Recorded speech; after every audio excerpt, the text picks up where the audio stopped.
Hi guys, നമ്മളിപ്പോൾ വന്നിരിക്കുന്നത് ഗോവയിലെ ട്രഡീഷണൽ ഡ്രിങ്കായ ഫെനി ഉറാക്ക് നിർമ്മിക്കുന്ന ലോക്കൽ ഫാക്ടറിയിലേക്കാണ്. അപ്പൊ ഇവിടുത്തെ പ്രൊസീജിയർ ഒക്കെ എങ്ങനെയാണെന്ന് നമുക്ക് നോക്കി നോക്കാം. കമാൺ.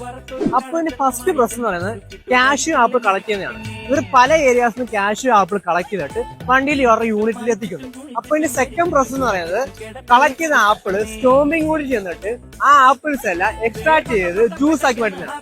സ്റ്റോമിംഗ് യൂണിറ്റിൽ എക്സ്ട്രാക്ട് ചെയ്ത ജ്യൂസ് ഫെർമെന്റേഷന് വേണ്ടി ഇതേപോലെ ബാരലുകളിലാക്കി സൂക്ഷിക്കും.